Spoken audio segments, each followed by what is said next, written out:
Grève des enseignants en Côte d'Ivoire et escadron de la mort. Le témoignage émouvant d'une enfant qui a assisté à l'enlèvement de son père dans la nuit. Regardez cet enfant, une petite fille, innocente, douce, qui n'a rien demandé d'autre que de vivre paisiblement aux côtés de son père, un homme de savoir, un enseignant. Cette nuit-là, elle s'est retrouvée nez à nez avec l'horreur, l'impensable. Des hommes en civil, armés, dont l'un portait une cagoule, ont surgi dans leur maison. Ils ont défoncé les portes, comme dans les pires heures des dictatures d'Amérique latine, comme dans les cauchemars que vivent les peuples opprimés. Son père, Ghislain Dugarry-Assis, n'est ni terroriste ni criminel. Il est enseignant. Chargé de la communication du MED, régional adjoint 1 de la DRENA 4, et secrétaire général de l'IEPP à Nokwa-Kouté. Comme des milliers d'autres collègues, il s'est engagé dans une grève pour réclamer une prime légitime aux formateurs. Une grève reconductible du jeudi 3 au vendredi 4 avril 2025. Camarades enseignants, camarades enseignantes, du préscolaire, du primaire, du secondaire général, technique et professionnel, camarades professionnels des CAFOP et des APFC, camarades éducateurs, inspecteurs d'éducation, inspecteurs d'orientation, camarades du personnel administratif. Après la promesse non honorée par le ministère d'État, le ministère de la fonction publique et de la modernisation de l'administration, de nous fournir une réponse à notre revendication concernant l'octroi d'une prime d'incitation en faveur des personnels du secteur éducation-formation de Côte d'Ivoire le 27 février 2025, considérant notre correspondance à la primature du 7 mars 2025 restée sans réponse, considérant le communiqué émanant de la réunion entre les signataires du préavis de grève et le ministère d'État, ministère de la fonction publique, de la modernisation de l'administration, le 28 mars 2025, qui ne garantit pas la satisfaction de notre revendication, considérant les abus et autres violations de la liberté syndicale et le droit syndical, vu le préavis de grève déposé le 24 mars 2025, l'intersyndicale du ministère de l'Éducation nationale de l'alphabétisation, de l'enseignement technique, de la formation professionnelle et de l'apprentissage, t'appelle à observer un arrêt de travail reconductible de facto du jeudi 3 avril 2025 à 7h30 au vendredi 4 octobre 2025, au vendredi 4 avril 2025 à 18h pour exiger 1. L'octroi d'une prime d'incitation au personnel du secteur éducation-formation. 2. Le respect de la liberté syndicale et du droit syndical.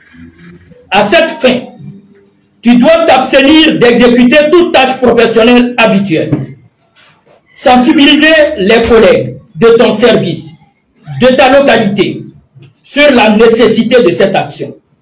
Rester insensible aux pressions et autres menaces, d'où qu'elles proviennent. Rester en contact avec tes responsables locaux pour toute information.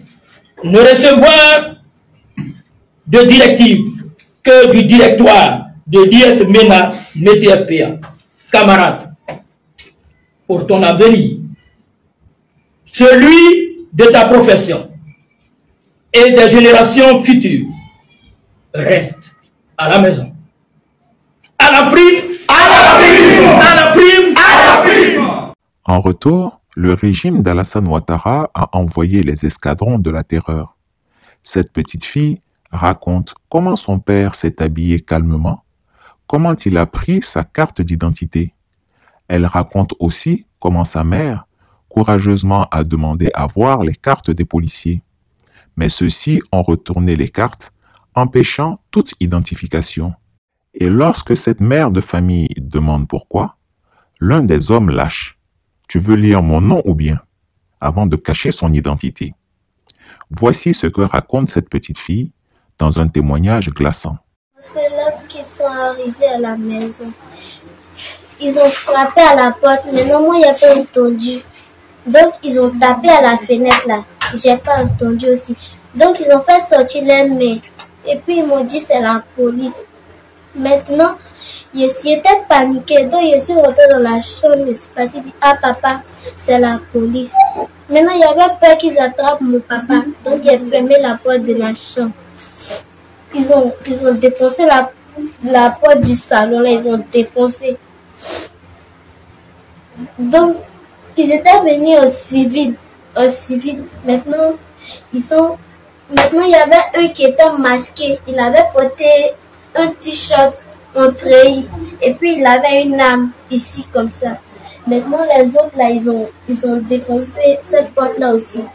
Et puis, ils sont rentrés, ils ont dit, mon papa n'a qu'à se lever. Il s'est habillé.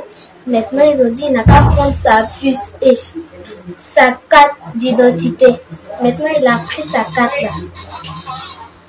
Ma maman leur a dit, vous pouvez me montrer votre carte, s'il vous plaît.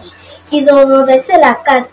Ils n'ont pas bien montré. Maintenant, ma maman leur a dit, pourquoi vous renversez la carte là? Il a dit, tu veux lire mon nom ou bien? Et puis, il a remis ça dans sa poche.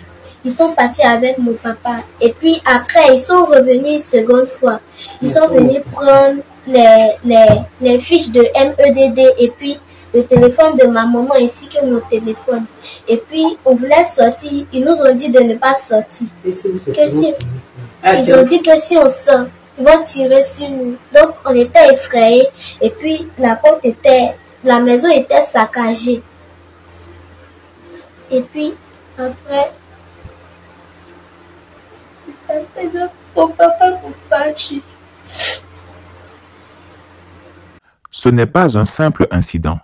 Ce n'est pas une interpellation, c'est un enlèvement d'État, en violation de toutes les règles de droit, de toutes les garanties démocratiques. Effectivement, j'étais couché et à 6 h du matin, j'ai regardé vers les 7 h, je vois sur Facebook mon fils et j'apprends sur Facebook, mon fils a été enlevé chez lui à partir de minuit. Et ils l'ont conduit dans un lieu inconnu. Et j'apprends, on me dit que c'est à la préfecture. Donc j'arrive à la préfecture, j'ai essayé de demander où il se trouve, ils ont dit qu'il n'est pas à la préfecture. Alors que j'ai tout fait, ils m'ont dit qu'il n'est pas à la préfecture. Avec ses enfants, sa femme et tout ça, c'est la nuit, ils sont venus le chercher.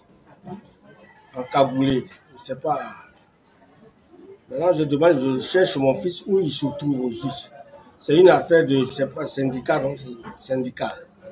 Donc, dans le syndicat, il n'a reçu aucune convocation. Ce que moi je sais, c'est que au moins, si la police vient te chercher, il t'envoie une convocation.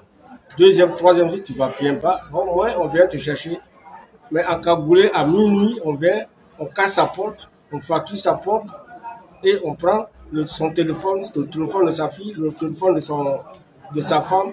Tout ça, ils emportent. On appelle, ça ne prend pas.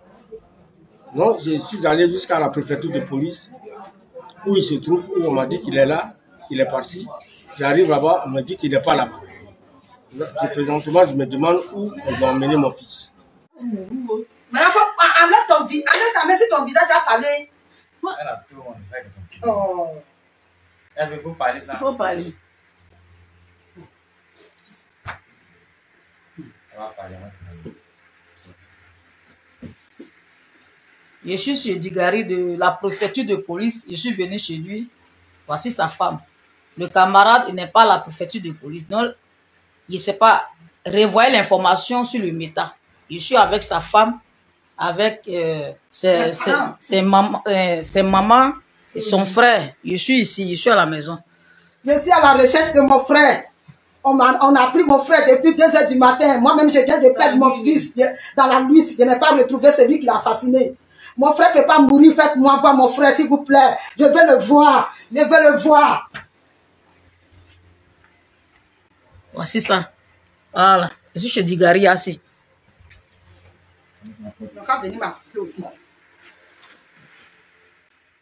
Pourquoi venir chercher un citoyen en pleine nuit, sans convocation, sans mandat, sans témoins officiels?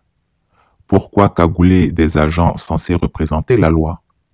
Pourquoi terroriser une famille entière, menacée de tirer sur une mère et son enfant? Eh bien, parce qu'il s'agit d'une logique de terreur, une logique de pouvoir aux abois, prête à écraser toute contestation, toute voix dissidente, toute organisation syndicale. Le régime Ouattara prépare dans la coulisse un 4e mandat illégal et pour cela, il muselle, intimide, terrorise. Ghislain Dugarry-Assis est un otage politique, un exemple à faire pour faire peur aux autres. Mais ce que le régime ne peut pas contrôler, c'est le cri d'une enfant, déchirant, sincère, brut. Un cri qui traverse les cœurs, les âmes et les murs du silence.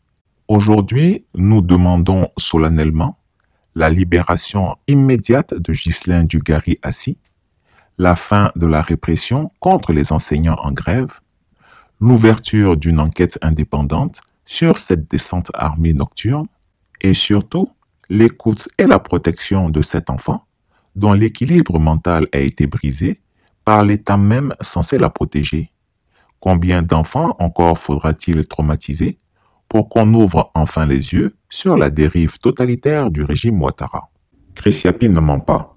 Retrouvez Chris Yapi sur ses 2 chaînes YouTube, sa chaîne Rumble, ses comptes TikTok, X, Instagram, VK et Threads.